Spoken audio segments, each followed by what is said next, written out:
श्री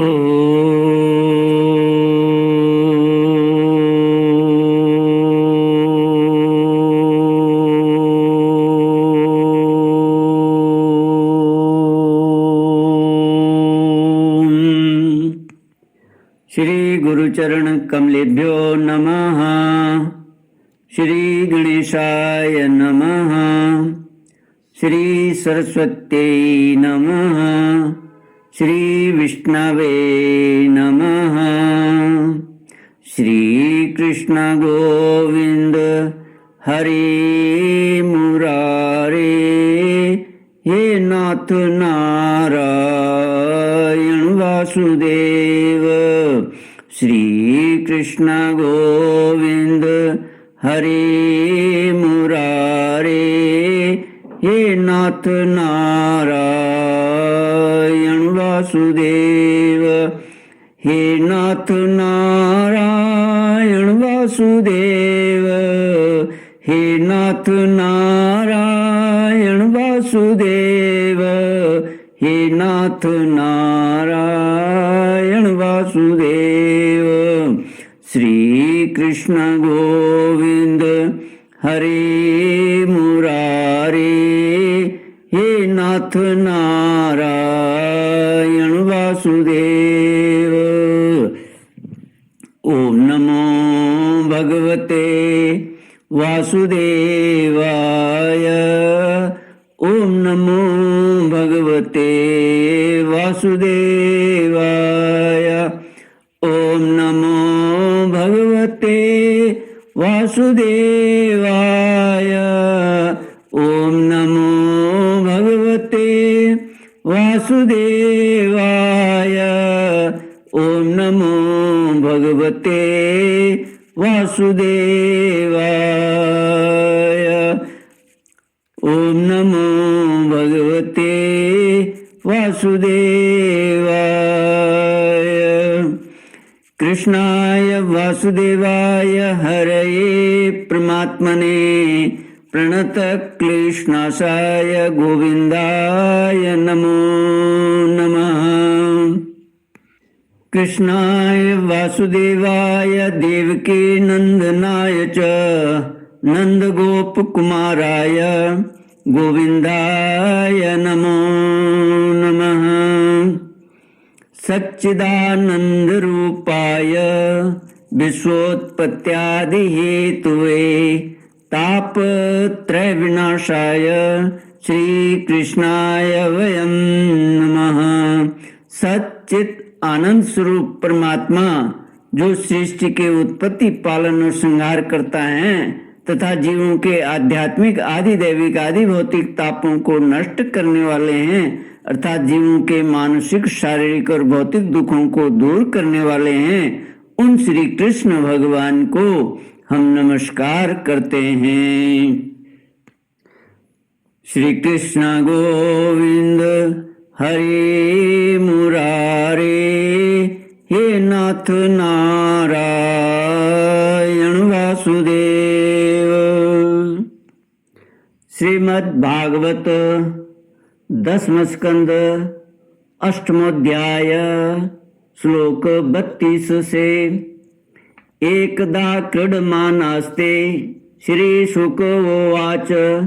एकदा क्रीडमानास्ते रामाध्या गोपदारकाः कृष्णो मृदं भक्षितवानिति मात्रेऽन्यवेदयन्।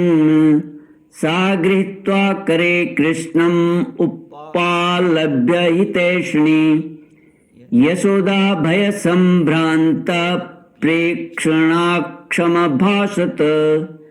कस्मान् मृदमदान्तात्मन् भवान् भक्षितवान् रः। वदन्ति तावकाहेते कुमारास्ते ग्रजोऽप्ययम्। श्रीमद् भागवत 10वां स्कंद 8वां अध्याय श्लोक 32 से। श्री सुखदेव जी कहते हैं, परीक्षित, एक दिन बलराम आदि ग्वाल बाल श्री कृष्ण के साथ खेल रहे थे। उन लोगों ने माँ यशोदा के पास आकर कहा, माँ कन्हैया ने मिट्टी खाई है। हितैषिणी यशोदा ने श्री कृष्ण का हाथ पकड़ लिया। उस समय श्री कृष्ण की आंखें डर के मारे नाच रही थी। यशोदा मैया ने डांट कर कहा, क्यों रे नटखट, तू बहुत ढीठ हो गया है। तूने अकेले में छिपकर मिट्टी क्यों खाई? देख तो तेरे दल के तेरे सखा क्या कह रहे हैं। तेरे बड़े भैया बलदाऊ भी तो उन्हीं की ओर से गवाही दे रहे हैं। श्री कृष्ण गोविंद हरे मुरारे, हे नाथ नारायण वासुदेव। इस पर टीकाकार हनुमान प्रसाद पोदार जी कहते हैं कि भगवान श्री कृष्ण ने विचार किया कि मुझ में शुद्ध सत्व गुण ही रहता है और आगे बहुत से रजोगुणी कर्म करने हैं। उसके लिए थोड़ा सा रज संग्रह कर लें। संस्कृत साहित्य में पृथ्वी का एक नाम क्षमा भी है। श्री कृष्ण ने देखा कि ग्वाल बाल खुलकर मेरे साथ खेलते हैं, कभी कभी अपमान भी कर बैठते हैं। उनके साथ क्षमांश धारण करके ही क्रीड़ा करनी चाहिए, जिससे कोई विघ्न न पड़े। संस्कृत भाषा में पृथ्वी को रसा भी कहते हैं। श्री कृष्ण ने सोचा, सब रस तो ले ही चुका हूं, अब रसा रस का आस्वादन करूं। इस अवतार में पृथ्वी का हित करना है, इसलिए उसका कुछ अंश अपने मुख में स्थित द्विजों दांतों को पहले दान कर देना चाहिए। ब्राह्मण शुद्ध सात्विक कर्म में लग रहे हैं, अब उन्हें असुरों का संहार करने के लिए कुछ राजस कर्म भी करने चाहिए। यही सूचना करने के लिए मानो उन्होंने अपने मुख में स्थित दांतों को रज से युक्त किया। पहले विष भक्षण किया था, मिट्टी खाकर उसकी दवा की। पहले गोपियों का मक्खन खाया था, उलाहना देने पर मिट्टी खा ली, जिससे मुंह साफ हो जाए।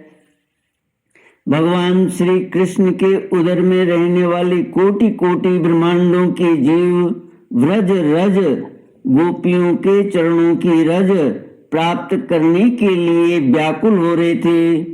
उनकी अभिलाषा पूर्ण करने के लिए भगवान ने मिट्टी खाई।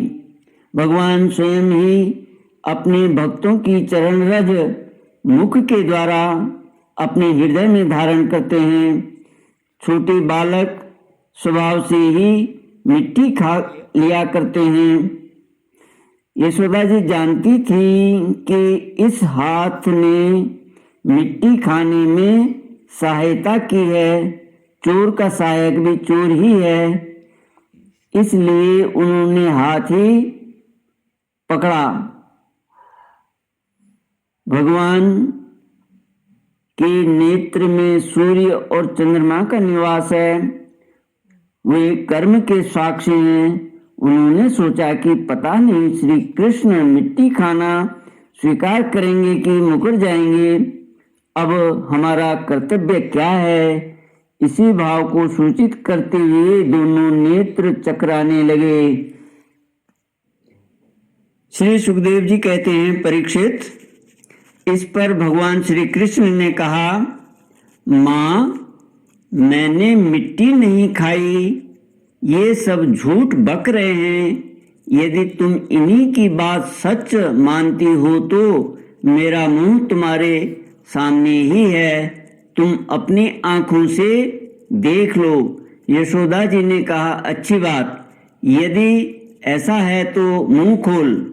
माता के ऐसा कहने पर भगवान श्री कृष्ण ने अपना मुंह खोल दिया। परीक्षित, भगवान श्री कृष्ण का ऐश्वर्य अनंत है। वे केवल लीला के लिए ही मनुष्य के बालक बने हुए हैं। इस पर टीकाकार कहते हैं कि माँ मिट्टी खाने के संबंध में ये मुझ अकेले का ही नाम ले रहे हैं। मैंने खाई तो सबने खाई। देख लो मेरे मुख में संपूर्ण विश्व। श्री कृष्ण ने विचार किया कि उस दिन मेरे मुख में विश्व देखकर माता ने अपने नेत्र बंद कर लिए थे। आज भी जब मैं अपना मुंह खोलूंगा तब यह अपने नेत्र बंद कर लेगी। इस विचार से मुख खोल दिया। सुखदेव जी कहते हैं, परीक्षित, यशोदा जी ने देखा कि उनके मुंह में चर अचर संपूर्ण जगत विद्यमान है। आकाश वह शून्य जिसमें किसी की गति नहीं है, दिशाएं, पहाड़, द्वीप और समुद्रों के सहित सारी पृथ्वी, बहने वाली वायु, वैद्युत, अग्नि, चंद्रमा और तारों के साथ संपूर्ण ज्योतिर्मंडल, जल, तेज, पवन, वियत, प्राणियों के चलने फिरने का आकाश, वैकारिक अहंकार के कार्य देवता, मन, इंद्रिय, पंच तन्मात्राएं और तीनों गुण श्री कृष्ण के मुख में दिख पड़े। परीक्षित, जीव, काल, स्वभाव, कर्म, उनकी वासना और शरीर आदि के द्वारा विभिन्न रूपों में दिखने वाला यह सारा विचित्र संसार, संपूर्ण व्रज और अपने आप को भी यशोदा जी ने श्री कृष्ण के नन्हे से खुले हुए मुख में देखा। वे बड़ी शंका में पड़ गईं। वे सोचने लगी कि यह कोई स्वप्न है या भगवान की माया। कहीं मेरी बुद्धि में ही तो कोई भ्रम नहीं हो गया है। संभव है मेरे इस बालक में ही कोई जन्मजात योग सिद्धि हो, जो चित्त, मन, कर्म और वाणी के द्वारा ठीक ठीक तथा सुगमता से अनुमान के विषय नहीं होते। यह सारा विश्व जिनके आश्रित है, जो इसके प्रेरक हैं और जिनकी सत्ता से ही इसकी प्रतीति होती है, जिनका स्वरूप सर्वथा अचिंत्य है, उन प्रभु को मैं प्रणाम करती हूँ। यह मैं हूँ और ये मेरे पति तथा यह मेरा लड़का है।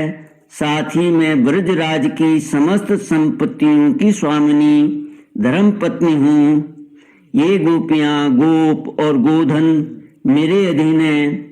जिनकी माया से मुझे इस प्रकार की कुमति घेरे हुए है, वे भगवान ही मेरे एकमात्र आश्रय हैं। मैं उन्हीं की शरण में हूँ। जब इस प्रकार यशोदा माता श्री कृष्ण का तत्व समझ गई, तब सर्वशक्तिमान व्यापक प्रभु ने अपनी पुत्र स्नेहमयी वैष्णवी योग माया का उनके हृदय में संचार कर दिया। यशोदा जी को तुरंत वह घटना भूल गई। उन्होंने अपने दुलारे लाल को गोद में उठा लिया। जैसे पहले उनके हृदय में प्रेम का समुद्र उमड़ता रहता था, वैसे ही फिर उमड़ने लगा।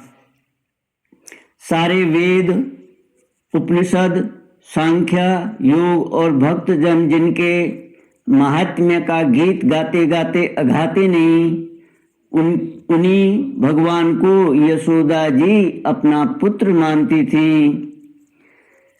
राजा परीक्षित ने पूछा, भगवान नंद बाबा ने ऐसा कौन सा बहुत बड़ा मंगलमय साधन किया था और परम भाग्यवती यशोदा जी ने भी ऐसी कौन सी तपस्या की थी जिसके कारण स्वयं भगवान ने अपने श्रीमुख से उनका स्तनपान किया। भगवान श्री कृष्ण की वे बाल लीलाएं जो वे अपने ऐश्वर्य और महत्ता आदि को छिपाकर ग्वाल बालों में करते हैं, इतनी पवित्र हैं कि उनका श्रवण कीर्तन करने वाले लोगों के भी सारे पाप ताप शांत हो जाते हैं। त्रिकालदर्शी ज्ञानी पुरुष आज भी उनका गान करते रहते हैं। वे ही लीलाएं उनके जन्मदाता माता पिता देवकी वसुदेव जी को तो देखने तक को न मिली और नंद यशोदा उनका अपार सुख लूट रहे हैं। इसका क्या कारण है? श्री सुखदेव जी ने कहा, परीक्षित, नंद बाबा पूर्व जन्म में एक श्रेष्ठ वसु थे। उनका नाम था द्रोण और उनकी पत्नी का नाम था धरा।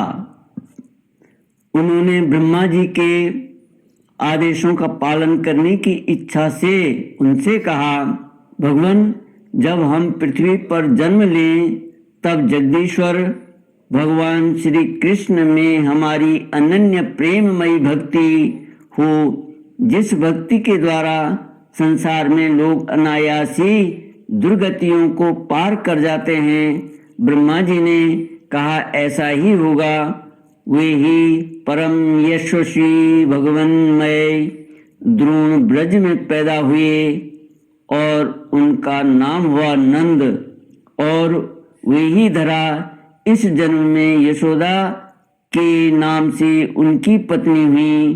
परीक्षित, अब इस जन्म में जन्म मृत्यु के चक्र से छुड़ाने वाले भगवान उनके पुत्र हुए और समस्त गोप गोपियों की अपेक्षा इन पति पत्नी नंद और यशोदा जी का उनके प्रति अत्यंत प्रेम हुआ।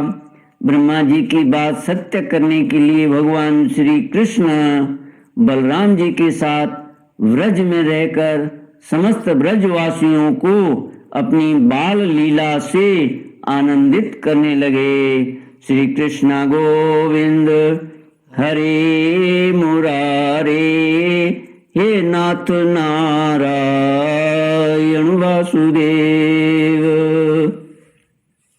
इति श्रीमद्भागवते महापुराणे पारमहंस्यां संहितायां दशमस्कन्धे पूर्वार्धे विश्वरूप दर्शनेष्टमोऽध्यायः।